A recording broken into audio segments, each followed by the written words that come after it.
लेखक संघ की आज वार्षिक जो है वो अधिवेशन दिल्ली के गांधी पीस फाउंडेशन में रखा गया था और जन लेखक संघ के कई पदाधिकारी मेरे साथ हैं।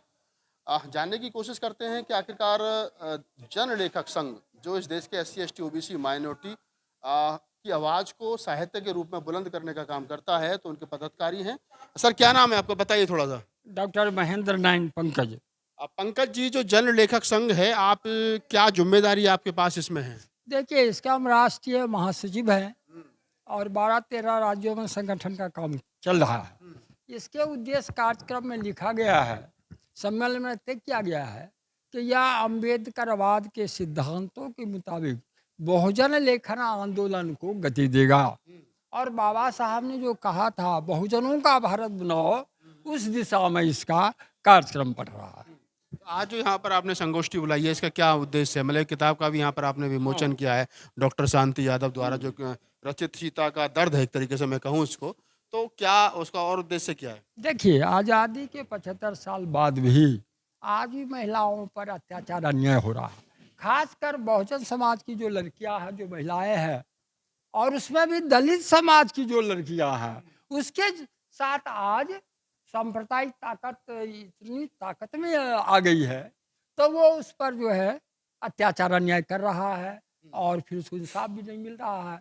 तो जब तक हम दलित पिछड़े बहुजन समाज एक नहीं होंगे, एक होके नहीं लड़ेंगे, तब तो बाबा साहब ने कहा था कि यह राजनीतिक आज़ादी है, सामाजिक लोकतंत्र के लिए लड़ना पड़ेगा। और जब सामाजिक लोकतंत्र नहीं होगा तो अत्याचार अन्याय होता हो चलता ही रहेगा। और जैसे बाबा साहब का नारा था स्वतंत्रता, समानता, जनहित लेखन, तो वो समतावादी समाज बनाना चाहते थे। समाज में समानता हो, भाईचारा हो और स्वतंत्रता हो, सबको बोलने जीने का, छोटा बड़ा नहीं हो, छुआछूत नहीं हो, विषमता नहीं हो, सब अमन चैन से जिए, सबको रोजगार मिले। तो उनका जो एक थ्योरी है, उसी थ्योरी को, सिद्धांत को लेकर के लेखन आंदोलन के द्वारा लेखन में हम लोग उसको स्थान दे रहे हैं। उस विचारधारा के आधार पर कविता, कहानी, लेख आदि। एक पत्रिका निकलती है जन आकांक्षा, उसमें छाप के जनता के भी जाते हैं, गोष्ठियाँ करते हैं, वहाँ लोगों को बताते हैं बहुजनों का भारत बनाओ और बहुजन समाज को एक करो। आज मनुस्मृति लाने की बात हो रही है, हिंदू राष्ट्र सवर्ण राष्ट्र। तो सवर्ण राष्ट्र जब तो बनेगा, आपको आपको आपको हिंदू राष्ट्र से क्या दिक्कत है? आप अपने आप को हिंदू नहीं मानते? नहीं, हम तो बौद्ध हैं। हम हिंदू में मनुस्मृति को मानना जरूरी है और उसमें जो नियम कानून है, मुगल काल तक वही ना मनुस्मृति के मुताबिक हिंदू समाज चला। और जब आज़ादी मिली या अंग्रेज आए, तो हम लोग को पढ़ने लिखने का, कुर्सी पर बैठने का भी कानून बनाया अंग्रेज। ज्योतिबा फूले 18 स्कूल खोले। उसके बाद जो है पेरियार, बाबा साहब, ये सब। आपने ज्योतिबा फूले का जिक्र किया। ज्योतिबा फूले ने 1840 के आसपास आंदोलन शुरू किया, 1830 के आसपास। तब से लेकर के चाहे ज्योतिबा फूले की बुक हो, चाहे माता सावित्रीबाई फूले की कहानियों की किताबें हों, लगभग जो है वो 180-190 वर्षों से दलित लेखन पर या बहुजन लेखन पर काम हो रहा है। लगता है, आपको लग रहा है कि लेखन के माध्यम से कोई क्रांति इस देश में बहुजनों के हित में खड़ी हो पाएगी? हाँ, आपने बड़ा बड़ा सवाल किया है। जिन बहुजन समाज को जिस आदमी ने शिक्षा, धन रखने की लड़ाई लड़के सब कुछ दिलाया, आज उस समाज में सरकार भी, हमारे समाज के बुद्धिजीवी वर्ग भी ज्योतिबा फूले लिखे, गुलामगिरी, किसान का कोरा, आज वो साहित्य घर घर नहीं पहुंच रहा है, कोई पहुंचाने की कोशिश भी नहीं कर रहा।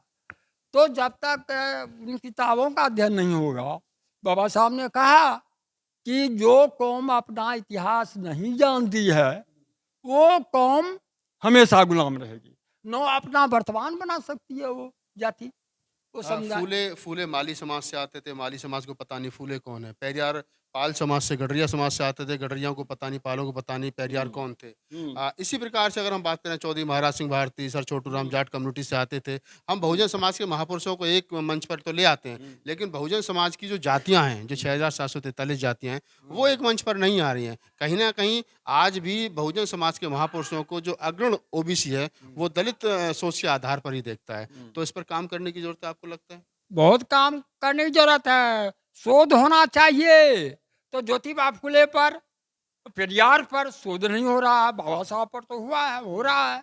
लेकिन उस विरासत को याद करने की जरूरत है, मुख्यधारा में लाने की जरूरत है, जो जिसकी नींव पर आज ये समाज, हमारा जो शोषित पीड़ित समाज है, बहुजन समाज है, कमेरा वर्ग समाज है, तो ये आज कुछ खुशहाल हुआ है। लेकिन शोषण, उत्पीड़न, अत्याचार, अन्याय आज भी इस वर्ग पर हो रहा है। ये संगठित भी नहीं हो रहा है कि हम आगे सामाजिक लोकतंत्र के लिए लड़ें, समाज में छुआछूत के खिलाफ लड़ रहे हैं। आज भी आज छुआछूत है। इसका इसका इसका जो गोविंद आज का रामनाथ गोविंद साहब पुरी गए, क्योंकि दलित थे तो पुजारी ने कहा कि आप दलित हैं, मंदिर छुआ, ये मूर्ति छुई चली जाएगी, इसलिए आप सीढ़ी पर पूजा किए जाइए। सीढ़ी पर पूजा करके वो चले आए। इसका मतलब है कि छुआछूत भारत में आज भी है। जब इतने बड़े ओहदे के जो देश का मालिक, तीनों सेनापति का सेना का सेनापति, और वो वहाँ पंडित जी के आगे कमजोर हो इतने गए। इतना इतना पान होने के बावजूद भी दलित कम्युनिटी के लोग उन मंदिरों का, उन धर्म का, उस सिस्टम का बहिष्कार क्यों नहीं करते? वो सिस्टम में पैदा हुआ है तो उसी में लगा हुआ है, मंदिर मस्जिद में लगा हुआ है। और हम लोग भी घर घर जाके उनको समझाने रहे हैं कि हम लोग भटके हुए हैं, इससे हमको न रोजगार मिलेगा। आपको लगता है बुराई दूर होगी। आपको लगता है कि जरूरत है घर घर जाकर के लोगों को हाँ। तैयार करने की, काशीराम के पैटर्न पे बंद कमरे में कैडर देने की, लोगों को समझाएंगे तो शायद कुछ बात बनेगी। बनेगी। बाबा साहब अकेले सब कुछ कर लिए, लड़े, संगठित किए लोगों को।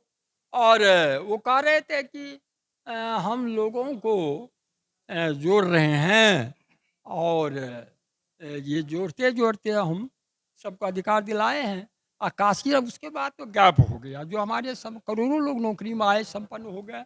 बाबा साहब ने कहा कि हमको पढ़े लिखे लोगों ने धोखा दिया, वही हुआ।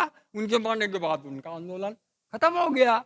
और फिर काशीराम साहब आए तो वो कहे कि बाबा साहब किताब जोड़ रहे थे, हम आदमी जोड़ रहे हैं। और बड़ा आंदोलन बहुजन समाज के लिए, मंडल कमीशन को आंदोलन करके वो लागू करवाए। और फिर समाज में जो सांप्रदायिकता है, उस सांप्रदायिकता के खिलाफ उन्होंने काम किया। समाज में भाईचारे का जो भाईचारे के लिए काम किया, लोगों को जोड़ा और लोगों को बताया कि भाई ये धर्मनिरपेक्ष देश है, संविधान को की रक्षा करने की जरूरत है, नहीं तो हम लोग का अधिकार सब खत्म हो जाएगा। जी बिल्कुल। जन लेखक संघ के संस्थापक हैं और महासचिव, जैसा उन्होंने बताया। बात करने का उद्देश्य सिर्फ इतना ही था क्या लेखन के माध्यम से इस मुल्क में वर्तमान समय में फूले अम्बेडकरी आंदोलन को घर घर तक पहुंचाया जा सकता है, जिस दौर में भारत को हिंदू राष्ट्र बनाए रखने की बात हो रही हो, एक रंग में रंगने की बात की जा रही हो, सरकार और संवैधानिक पदों पर बैठे हुए लोगों की खामोशी इस बात की पुष्टि करती हो कि हम लोग हिंदू राष्ट्र के पक्षधर हैं। तो ऐसे में इनका एक छोटा सा प्रयास क्या रंग लाएगा? बहुत सारी चीज़ें भविष्य के गर्म में हैं, लेकिन यही फूले अम्बेडकरी आंदोलन के लोगों की पहचान है कि वो विपरीत परिस्थितियों में भी अपनी बात कहने का